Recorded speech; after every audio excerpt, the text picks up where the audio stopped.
Hello everyone, मैं आनंद नागवंशी आप सभी को नमस्कार करता हूं। आज हम भारतीय साक्ष्य अधिनियम में सील के साक्ष्य के बारे में पढ़ेंगे, जो कि सेक्शन 45 से लेकर 50 तक दिया हुआ है। चैप्टर 3 सबूत के विषय में दिया गया है, जो सेक्शन 51 से लेकर 53 तक दिया गया है। और चैप्टर नंबर 4 पढ़ेंगे, जो कि सेक्शन 54 से लेकर 55 तक दिया गया है। सेक्शन नंबर 46 से लेकर 50 तक दिया गया है सील कब सुसंगत होगा। सील के बारे में कैरेक्टर व्हेन रिलीवेंट। कैरेक्टर से आपको समझ में आ रहा होगा कि व्यक्ति के कैरेक्टर की बात है। कैरेक्टर से नॉर्मली हम समझते हैं कि किसी के बारे में अच्छा या किसी के बारे में बुरा कहना। अभी हम समझेंगे कि कैरेक्टर किससे बनता है। सबसे पहले इसके प्रोविजन देखते हैं। सिविल मामलों में कैरेक्टर की बात है तो सिविल मामलों में कैरेक्टर विसंगत होता है, तो ये कहाँ पे दिया गया है? सेक्शन 46 में।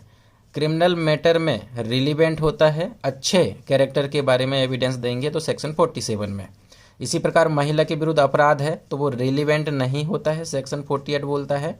जैसे कि महिला के विरुद्ध अपराध है 376 का मामला है, जो कि अब नई धाराओं में आ गया है, उसे भी पढ़ेंगे।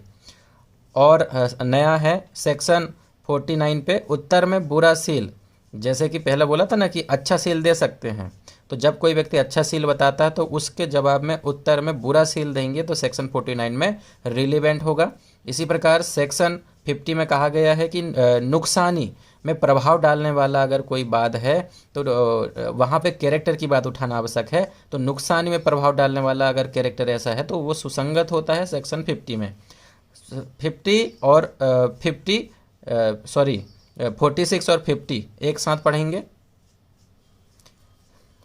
इन धाराओं में सेक्शन नंबर 46 और 50 सिविल मामलों से संबंधित है और आपराधिक मामलों से संबंधित धारा है 47, 48 और 49। इस बात को पहले ही क्लियर कर लीजिएगा। पहली सेक्शन और लास्ट सेक्शन सिविल मैटर की है, बीच की जितनी सेक्शन है वो आपराधिक मामलों से संबंधित है।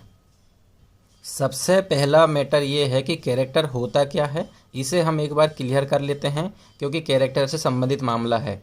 तो हमारे यहाँ पे धारा पे प्रोविजन किया गया है कि कैरेक्टर का मतलब होता है ख्याति और स्वभाव, रिपुटेशन और डिस्पोजिशन।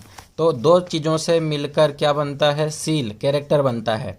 साधारण ख्याति, यहाँ पे ख्याति में साधारण ख्याति की बात है, जनरल रिपुटेशन, और साधारण स्वभाव से जनरल डिस्पोजिशन के बारे में प्रोविजन किया गया है। अच्छा, साधारण ख्याति या रेपुटेशन क्या होती है? तो हम तो कहते हैं कि किसी की रेपुटेशन है वो सामान्य व्यक्ति है, इस प्रकार से कहते हैं ना। तो वही बात है, नर नारी के किसी के बारे में हम कहें कि ये अच्छा है, ये बुरा है, समाज में बड़ा अच्छा व्यवहार है उसका, हर किसी की मदद करता है, तो इस प्रकार से जनरल रेपुटेशन के बारे में जब हम कहते हैं तो ये सील में आता है। पहला पॉइंट है जनरल रेपुटेशन, सील के बारे में होता है। जैसे कि ए बड़ा अच्छा आदमी है, ये सारे लोग बोल रहे हैं, नर हो या नारी हो, तो ये जनरल रेपुटेशन में आ जाएगा। इसी प्रकार से स्वभाव, तो हर व्यक्ति का स्वभाव यानी कि हकीकत में वो क्या वही जानता है। कई बार होता है कि न्यायालय में कोई अपराधी फंस जाता है, जरूरी नहीं है कि वो अपराधी हो, निर्दोष भी हो सकता है, तो वो बोलता है कि भगवान ही जानता है कि मेरे साथ कितना अन्याय हो रहा है। तो ये बात क्या हो गई? उसका स्वभाव से संबंधित हो गई कि उसके बारे में कौन जानता है, तो भगवान ही जानता है कि मैं कैसा हूँ, तो वो चीज़ क्या हो गई? स्वभाव है। परमात्मा जो हमारे बारे में कहे, अगर बाई चांस परमात्मा हमें देखते हैं तो वो जानते हैं हमारी ये रग रग से वाकिफ है, तो वो जानते हैं। तो परमात्मा जो हमारे बारे में कहते हैं तो वो भी डिस्पोजिशन में आ जाएगा। तो कैरेक्टर दो चीज़ों से मिलकर बनता है, जनरल रिपुटेशन से और जनरल डिस्पोजिशन से। इस बात को क्लियर रखिएगा। आइए धारा के प्रोविजन देख लेते हैं। 46 और 50 मैंने कहा था सिविल मैटर से रिलेटेड है। 46 की हेडिंग क्या है? सिविल मामलों में अध्यारोपित आचरण साबित करने के लिए सील विसंगत है। क्या कह रहा है कि सिविल मामले में किसी के कंडक्ट या आचरण को बताने के लिए यदि हम कैरेक्टर बता रहे हैं तो वो रिलीवेंट नहीं होता है, इररिलीवेंट होता है। और मैंने डेफिनेशन पहले भी वीडियो लाकर बताया कि रिलीवेंट, इररिलीवेंट और इनकंसिस्टेंट क्या होता है, आप वीडियो देख सकते हैं। तो यहाँ पर इररिलेवेंट माना जाता है, यानी कि न्यायालय में उसकी कोई वैल्यू नहीं है। लेकिन 50 क्या बोलता है? नुकसानी पर प्रभाव डालने वाला है। तो सिविल मामले में यह तथ्य कि किसी व्यक्ति का सील ऐसा है जिससे नुकसानी की रकम पर जो मिलनी चाहिए प्रभाव पड़ता है, सुसंगत है। यहाँ पे हमने क्या लिखा है?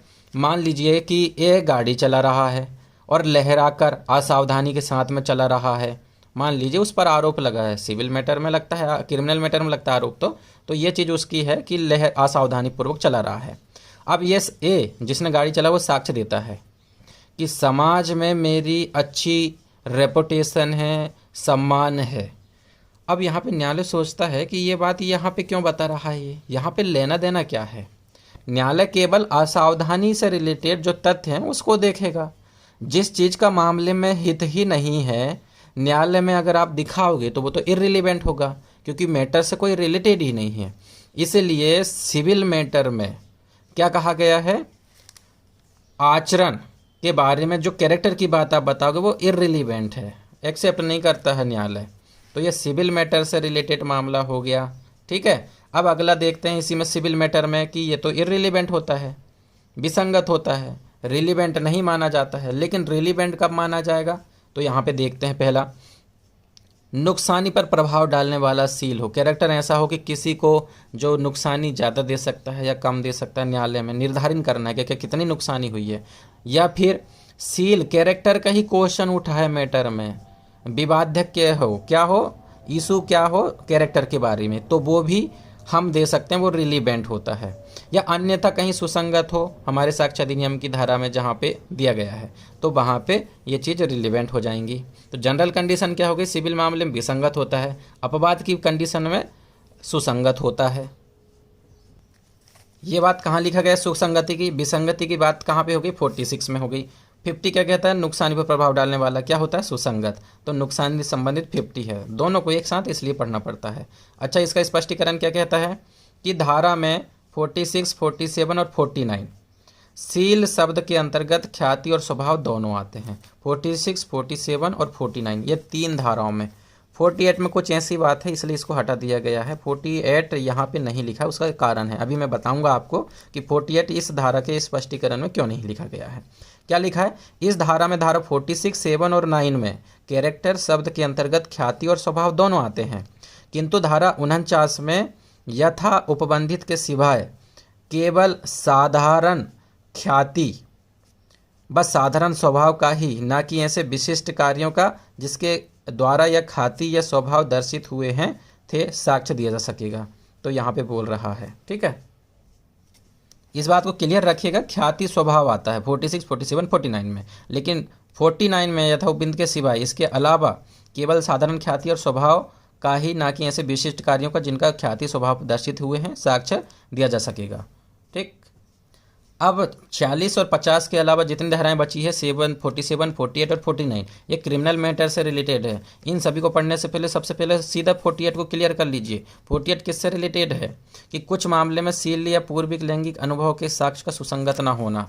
ये कहता क्या है कि महिला के विरुद्ध कोई अपराध होता है, जैसे कि पहले, ये तो नई धाराएं हैं आप IPC की, पुरानी धाराएं जिसमें कौन सी थी, 376 A B C D D A D B और 354 का A B C D, जो महिलाओं का पीछा करना, दृश्य रतिकता करना, लैंगिक अनुभव करना, रेप से रिलेटेड मैटर है। इस मैटर में महिला के कैरेक्टर के बारे में कोई भी रिलीवेंट नहीं होगा यदि एविडेंस देंगे। क्या कहता है IPC जो नया है 2023, भारतीय न्याय संहिता VNS में धारा 64, 65, 66, 67, 68, 69, 70, 71, 74, 75, 76, 77, 78 ये सब इसी से संबंधित हैं के अधीन किसी अपराध के लिए या किसी ऐसे अपराध के किए जाने का प्रयत्न करने के लिए या किसी अभियोजन में जहां संपत्ति का प्रश्न विवाद्य हो, वहां पीड़ित के सील या ऐसे व्यक्ति के किसी व्यक्ति के साथ पूर्व लैंगिक अनुभव का साक्ष्य ऐसी सम्मति या सम्मति की गुणता के मुद्दे सुसंगत नहीं होगा।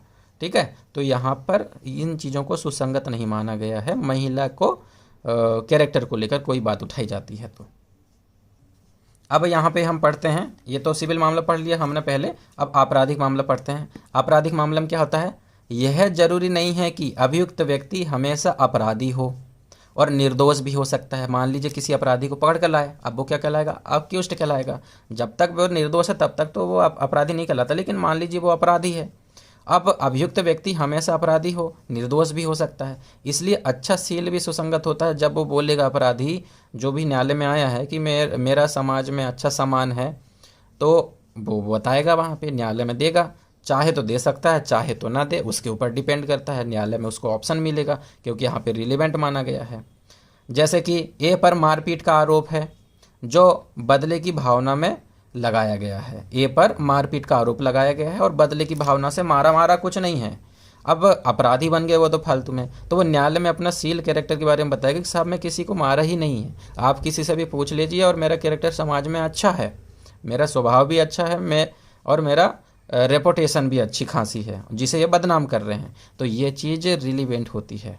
अच्छा, आपने तो अब बोल दिया कि मेरा कैरेक्टर अच्छा है, लेकिन अब प्रोसिक्यूशन को आपका मटेरियल मिल गया है, अब वो आपके खिलाफ में बुरा साक्ष्य दे सकती है क्योंकि आपने अच्छा बताने की कोशिश किया है। ठीक है, तो ये बात याद रखिएगा। महिला के विरुद्ध में अपराध है तो वहाँ तो कुछ नहीं दे सकते हैं, लेकिन उसके अलावा मान लीजिए कि ए ने आरोप लगाया है बी पर। क्या आरोप लगाया है? बी अपना आचरण कैरेक्टर बताता है। ए ने बी पर कोई आरोप लगाया किसी भी वैसे पर। अब बी अपना आचरण कैरेक्टर बताता है कि मेरा कैरेक्टर अच्छा है। ए ने आरोप लगाया है, बी कैरेक्टर बता रहा है कि मेरा कैरेक्टर अच्छा है। अब ए बी का बुरा कैरेक्टर न्यायालय में बता सकता है, अच्छा अच्छी बड़ाई कर रहा है तू अपनी, ये ले, ये तेरा बुरा कैरेक्टर, ये बहुत बुरा है, ये किया है इसने, ये पहले भी अपराधी साबित हुआ है, ये न्यायालय का निर्णय है। तो पूर्व निर्णय भी यहाँ पे बता दिया जाएगा पूर्व दोष सिद्धि के बारे में। तो ये प्रोविजन किया गया है आपराधिक मामलों में। देखिए जरा यहाँ पे क्या कहता है हमारा धारा 48 तो पढ़ के हो गया। 47 क्या कहता है? दांडिक मामलों में पूर्वतन अच्छा सील सुसंगत है। दांडिक कार्रवाइयों में यह तथ्य सुसंगत है कि अभियुक्त अच्छे सील का है। तो अभियुक्त ने अपना अच्छा कैरेक्टर बताया। जब अच्छा कैरेक्टर 47 में बताएगा तो 49 कहता है कि उसके उत्तर में प्रोसिक्यूशन सिवाय पूर्वतन बुरा सील सुसंगत नहीं है। क्या बोल रहा है अंदर? दांडिक कार्रवाइयों में यह तथ्य कि अभियुक्त बुरे सील का है विसंगत है। जनरल कंडीशन, जब तक कि इस बात का साक्ष्य न दिया गया हो कि वह अच्छे सील का है। 47 में अच्छे सील का दे दिया ना, अब हम बुरे सील का दे देंगे और वो क्या होगा? इस कंडीशन में सुसंगत माना जाएगा। दोनों को मिला के पढ़ेंगे तो बहुत अच्छा रहेगा। स्पष्टीकरण क्या कहता है? यह धारा उन मामलों में लागू नहीं होती जिनमें कि किसी व्यक्ति का बुरा सील स्वयं विवादक हो। तो ये अपवाद है। यहाँ पर जब क्वेश्चन ही उठा है कि उसका कैरेक्टर कैसा है, तब वहाँ पे हम कैरेक्टर में उंगली उठा सकते हैं। इस धारा का कोई प्रोविज़न हमें नहीं रोकेगा। इस धारा के प्रोविज़न का ये अपवाद है पहला। दूसरा, पूर्व दोष सिद्धि के बुरे सील के साक्ष्य के रूप में सुसंगत है। जो भी मान लिया जाए इसने पहले भी अपराध किया तो वो पूर्व दोष सिद्धि का निर्णय दिखा दिया जाएगा न्यायालय में, तो वो भी दिखाया जा सकता है। तो दो अपवाद हैं विसंगति के 49 में, इस बात को ध्यान रखिए। ये हमारा कंप्लीट हो गया। अब हम आते हैं पार्ट 3 में जो ऑन प्रूफ सबूत के विषय में है। और सबूत के विषय में चैप्टर नंबर 3 कहता है तथ्य जिनका साबित किया जाना आवश्यक नहीं है। इसका क्या अर्थ हुआ कि न्यायालय में हमेशा जब भी हम किसी के ऊपर आरोप लगाते हैं तो न्यायालय में प्रूफ करना पड़ता है। न्यायालय बोलता है कि बताइए क्या आधार है उसके ऊपर केस लगाने का, बात लाने का। लेकिन यहाँ पे ऐसे कुछ कंडीशन हैं, इन कंडीशनों को प्रूफ करने की ज़रूरत नहीं पड़ती है। अर्थात सबूत के विषय में ऑन प्रूफ चैप्टर नंबर तथ्य जिनका साबित किया जाना आवश्यक नहीं है, कहाँ से कहाँ तक दिया गया? 51, 52 और 53, टोटल 3 धाराएं हैं। प्रश्न क्या है? जैसे कि एग्जाम्पल समझते हैं हम। क्या शनिवार को बैंक की छुट्टी रहती है? क्वेश्चन ये उठा है, तो क्या इसके लिए भी न्यायालय को प्रूफ की आवश्यकता पड़ेगी क्या? ये तो सभी को पता है ना कि छुट्टियां कब होती हैं, शनिवार को, सैटरडे को रहती है, या कितने सैटरडे को छुट्टी रहती है। तो यहाँ पर साबित करने की आवश्यकता नहीं है कि छुट्टी है या नहीं है। अब धारा 52, यहाँ पे धारा 51 में क्या दिया गया है? न्यायिक रूप से अवेक्षणीय तथ्य साबित करना जरूरी नहीं है। जिस तथ्य की न्यायालय न्यायिक अपेक्षा करेगा उसे साबित करने की जरूरत नहीं है। जिस विषय में न्यायालय खुद ही मान ले, मान्यता दे दे, तो उसे प्रूव करने की जरूरत नहीं है। ये 51 बोलता है। और वो कंडीशन बताई गई है, ये सारी कंडीशन लिखी गई है, टोटल 12 कंडीशन है। वे तथ्य जिनकी अपेक्षा न्यायालय खुद करेगा। और यहाँ पे कहीं नहीं लिखा कि इसके अलावा कोई चीज़ों की न्यायालय अपेक्षा नहीं करेगा, उन विषय में भी कर सकता है, लेकिन ये जो दिए हैं उसमें तो करेगा ही करेगा। आइए अब यहाँ पे हम देखते हैं क्या लिखा है। धारा 52 में दिए गए तथ्य साबित करने की आवश्यकता नहीं है। ठीक, इसके अलावा भी कई तथ्य हैं जिनको साबित करने की आवश्यकता नहीं होती है। 52 के अलावा भी हो सकते हैं तथ्य, जरूरी नहीं कि 52 में दिए वही हो, क्योंकि कहीं रोका नहीं गया है कि धारा 52 के अलावा कोई तथ्य की अपेक्षा नहीं की जा सकती है, लेकिन इनकी मेनली करना पड़ेगा। तो ये 3 धाराएं हैं। 3 धाराएं कहाँ कहाँ? 51 क्या बोलती है? न्यायिक रूप से अवेक्षणीय तथ्य, fact judicially noticeable need not be proved, न्यायिक रूप से अवेक्षणीय तथ्य को साबित करने की आवश्यकता नहीं होती है। सेक्शन नंबर 52 कहती है कि न्यायिक अपेक्षा न्यायालय करेगा। Court shall take judicial notice. Shall मतलब करना है, आपको विवेकाधिकार नहीं है, ये जो लिखा है उसे मानना है। शैल अगर मैं होता तो न्यायालय चाहता, विवेक हो जाता शैल की जगह, अगर विवेक के अधिकार हो जाता, तो यहाँ पे नहीं है। इसी प्रकार 53 बोलता स्वीकृत तथ्य। जो चीज़ों को स्वीकृत कर लिया है दोनों पक्षकारों ने, तो दोनों पक्षकारों ने स्वीकार कर लिया है तो मामले में विवाद ही नहीं है, जिस विषय को लेकर डिस्प्यूट ही नहीं है, तो स्वीकृत तथ्य को प्रूव करने क्यों हो सकता है? न्यायालय में तो पहले से ही वो चीज़ प्रूफ है ना। अब तो जिस मैटर में बस डिस्प्यूट है उसी को आगे देखना है। तो पक्षकार या अभिकर्ता या पूर्व हस्ताक्षर लेख के माध्यम से जिनमें पक्षकार ने सहमति जताई है, तो वहाँ पर स्वीकृत हो गया तथ्य, तो साबित करने की आवश्यकता नहीं है। ठीक है। लेकिन सेक्शन 53 का अपवाद क्या कहता है? परंतु न्यायालय स्वीकृत तथ्यों का ऐसी स्वीकृतियों द्वारा साबित किए जाने के अलावा भी साबित किया जाना अपने विवेकानुसार अपेक्षित कर सकेगा कि कैसे साबित करना है। अब सेक्शन 52 में देखते हैं। 51 तो हो गया। 52 में 12 पॉइंट्स दिए गए हैं जिसमें न्यायालय को मानना ही पड़ता है। जब कोई मैटर उठता, कोई क्वेश्चन उठता, तो इस विषय में अपने आप प्रिजम्पशन करना पड़ता है।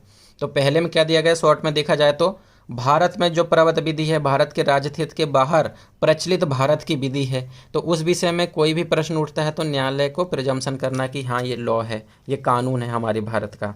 इस विषय को प्रूव करने की कोई आवश्यकता नहीं है। दूसरा होता है विनिश्चय। भारत की अंतर्राष्ट्रीय विधि है, करार है, अभिसमय या अंतर्राष्ट्रीय संगम निकाय में भारत द्वारा किए गए विनिश्चय हैं, तो इसके बारे में भी न्यायालय को कोई सबूत नहीं लेना पक्षकारों से, खुद ही इसे मान्यता देना है और प्रूफ मानना है। इसको प्रूफ करवाने की आवश्यकता नहीं है। इसी के बाद में आता है कार्यवाही का अनुक्रम।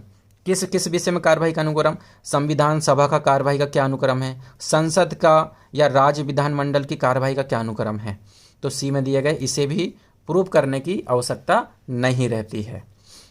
इसी प्रकार डी में दिया गया सभी न्यायालय अधिकरण की मुद्राएं सील क्या होंगी और क्या हैं, तो उसके बारे में क्वेश्चन कोई उठता है तो वो प्रूफ हो जाएगा अपने आप ही, पक्षकारों की कोई इसमें बाध्यता नहीं है। इसी के बाद में ई आता है सील के बारे में, अन्य मुद्राएं। यहाँ पे तो न्यायालय की और अधिकरण की बात हो गई, ई में और भी अन्य मुद्राएं की बात है, जैसे नावाधिकरण विषयक, समुद्री अधिकारिता वाला न्यायालय, या फिर नोटरीज पब्लिक जो है, नोटरी पब्लिक है, तो इसके बारे में इनकी जो मुद्रा है इसके बारे में प्रिजम्पशन करेगा या इसे मानेगा। प्रिजम्पशन कह रहा हूँ, सॉरी, मानना नहीं है क्योंकि सेल्फ लिखा हुआ है वर्ड। तो ये हो गया। और इसमें क्या करना है, मुद्राएं, जो मुद्राएं हैं प्राधिकृत व्यक्ति के द्वारा संविधान, संसद या राज्य विधानमंडल के अधिनियम या विधि का बल रखने वाले विनियम, इनके बारे में प्राधिकृत व्यक्ति ने किया है तो उनके बारे में भी न्यायालय को स्वीकार करना है। अगला कौन सा विषय होगा, तो नियुक्ति का तथ्य। किसी की नियुक्ति गजट में सूचित हुई थी, पदारोहण में आया था, वो नाम के बारे में, उपाधियों के बारे में, कोई कृत्य और हस्ताक्षर के बारे में, तो ये सब चीज़ें अपने को प्रूव करने की आवश्यकता नहीं है, उसे प्रिजम्पशन करना पड़ता है। अवेक्षणीय तथ्य हैं ये, न्यायालय द्वारा खुद मान्यता देना है। जी पॉइंट क्या कहता है, भारत सरकार द्वारा मान्यता प्राप्त हर देश, संप्रभु, उपाधि या राष्ट्रीय ध्वज के बारे में अगर कोई प्रश्न उठता है तो उसके बारे में प्रिजम्पशन करना पड़ेगा, उसको न्यायालय को मानना पड़ेगा।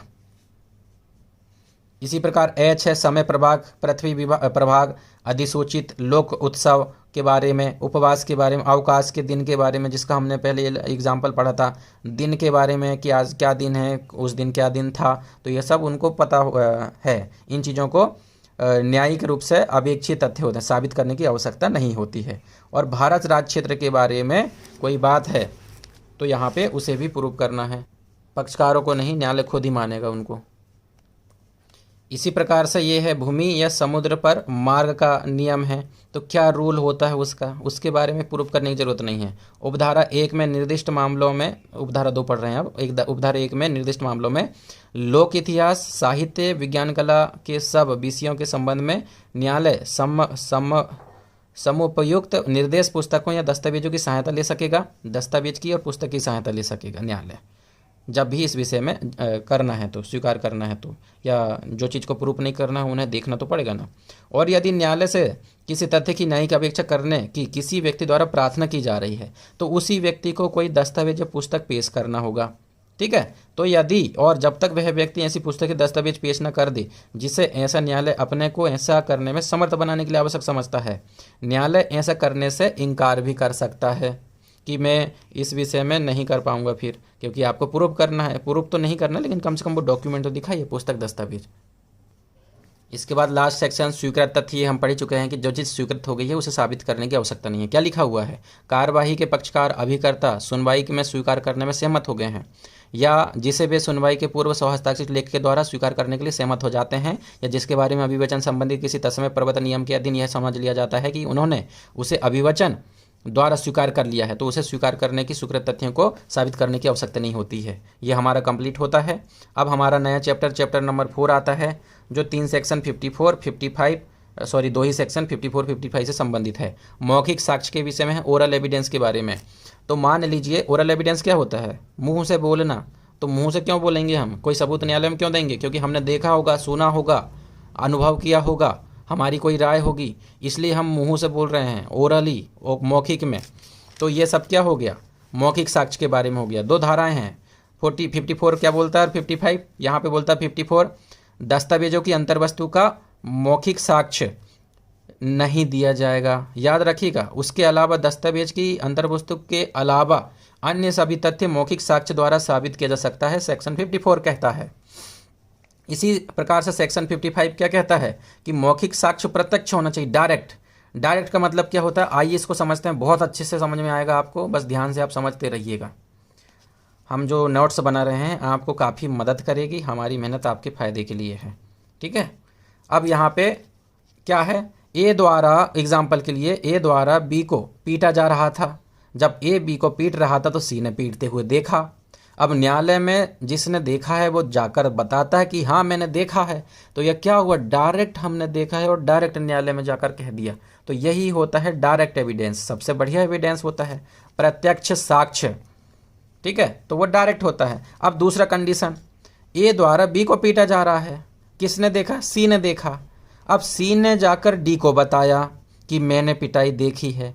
अब कोर्ट में डी आ रहा है, डी का न्यायालय में दिया गया साक्ष्य इनडायरेक्ट साक्ष्य है, जिसकी ज़्यादा कोई वैल्यू है ही नहीं, क्योंकि यहाँ पे प्रोविजन है जिसने देखा है वही बताए, और डी ने तो देखा नहीं है तो उसको बताने नहीं दिया जाएगा।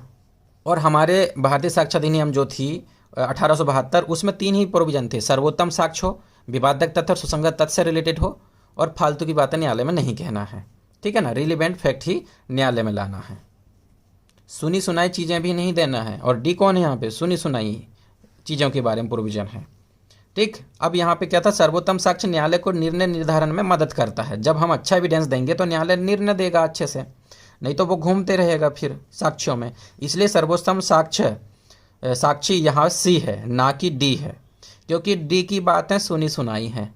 तो यहाँ पे आपको क्लियर हो गया होगा कि प्रत्यक्ष साक्ष्य क्या है और अप्रत्यक्ष साक्ष्य क्या है। अब इसमें कभी भी कोई डाउट आपको ना हो, ऐसा आप मन में इसे क्लियर कर लीजिए। सेक्शन का प्रोविजन देखते हैं। पहले तो 54 पढ़ चुके हैं। 55 क्या कहता है? मौखिक साक्ष्य समस्त अवस्था में चाहे वह कैसी भी ही क्यों ना हो डायरेक्ट प्रत्यक्ष ही होगा। यदि यह किसी ने देखे जा सकने वाले तथ्य के बारे में है तो वह साक्षी का ही साक्ष्य दिया जाना चाहिए जिसने उसे देखा है, या सुनने वाला तथ्य के बारे में है तो जिसने उसे सुना है वही बात कहे। यानी कि जिसने देखा है देखने वाला साक्षी बताए, जिसने सुना है सुनने वाला साक्षी बताए। किसी को तथ्य के बारे में बोध है, अपने सेंस के द्वारा समझा है, कोई रीति से समझा है, तो वही व्यक्ति बताए। और राय उन आधारों पर धारण करता, किस आधार पर धारण किया है, कोई बेस है, कोई ग्राउंड है, तो वो आधारों को भी बताना है, तो वही व्यक्ति बताए जिसके आधार हैं, जो बता रहा है, जैसे विशेषज्ञ है। परंतु जैसे कि आधार है तो पुस्तक, जैसे कि आधार के बारे में बता रहे हैं तो पुस्तक पेश कर सकता है कि इस पुस्तक के आधार पे मैंने बताया है, इस पुस्तक के आधार पे मैं अपनी राय दे रहा हूँ, ठीक है ना। और इस पुस्तक के बारे में कब बताएंगे? तो जैसे कि जब न्यायालय में व्यक्ति आ नहीं सकता, मर गया है, उपस्थित नहीं हो सकता, तो विशेषज्ञ बताता है उसकी पुस्तक के माध्यम से। तो ये बारे में प्रोविजन यहाँ किया गया है। ए बी 1 2 3 4 देखने वाले के बारे में देखने वाला बताए, सुनने वाले तथ्य तो सुनने वाला बताए, किसी तथ्य का इंद्रिय सेंस के द्वारा किया तो सेंस वाला या रीति से बताया वो बताए। राय है तो वही व्यक्ति राय और आधार बताए जिसकी राय है। परंतु ये 2 उसके अपवाद हैं। परंतु विशेषज्ञों की राय जो सामान्यतः विक्रय के लिए प्रस्तावित की जाने वाली किसी पुस्तक में अभिव्यक्त है और वे आधार जिन पर राय धारित है यदि रचयिता मर गया है, मिल नहीं रहा, साक्ष्य देने में असमर्थ है और विलंब या व्यय के बिना न्यायालय में अयुक्तिक समझता है, साक्षी के रूप में बुलाया नहीं जा सकता है, तो ऐसी पुस्तक को पेश करके साबित किया जा सकता है। ये इतनी सारी, मर गया पहला, दूसरा हो गया मिल नहीं सकता दूसरा, असमर्थ है तीसरा, विलंब हो गया चौथा और व्यय होगा पांचवा, ठीक है, और बुलाया नहीं जा सकता छठा। तो यहाँ पे इस प्रकार से हो जाएगा, ऐसी पुस्तक को साबित कर सकते हैं। परंतु यह भी कि मौखिक साक्ष्य दस्तावेज से भिन्न किसी भौतिक चीज के अस्तित्व या दशा के बारे में है। मौखिक साक्ष्य दस्तावेज से भिन्न किसी भौतिक चीज के बारे में है तो वहाँ पे दे सकता है। तो न्यायालय यदि ठीक समझे तो भौतिक चीज के बारे में है तो भौतिक चीज को भी निरीक्षण के लिए पेश करने के लिए कह सकता है। भौतिक चीज में मान लीजिए कॉपी, ये पेन हो गया, तो ये कोई भी न्यायालय में कोई सबूत देना है या भौतिक चीज के बारे में बता रहे तो वो चीज भी न्यायालय मंगा सकता है, ठीक है। अब घर के बारे में पूछेगा तो घर तो ला नहीं सकते, वहाँ पे फोटो दिखा सकते हैं घर का, द्वितीयक साक्ष्य, लेकिन तो इस प्रकार से कंडीशन होती है अलग अलग। तो मुझे आशा है कि आपको चैप्टर नंबर 3, 4 और 2 में जो प्रोविजन कुछ हमने पढ़ा है वो आपको समझ में आया होगा। और ऐसे ही लगातार पढ़ने के लिए, समझने के लिए आप टेलीग्राम ग्रुप से बढ़िया जुड़ सकते हैं और कोई क्वेरी है वहाँ पे पूछ सकते हैं। और रेगुलर क्लास चलेगी, अभी एसआरए का भी क्लास लगाने वाले हैं, तो जो भी व्यक्ति जाना चाहता है, पढ़ना चाहता है तो वो जुड़ सकता है हमसे। आप सभी को बहुत बहुत धन्यवाद, आशा आपको समझ आया होगा।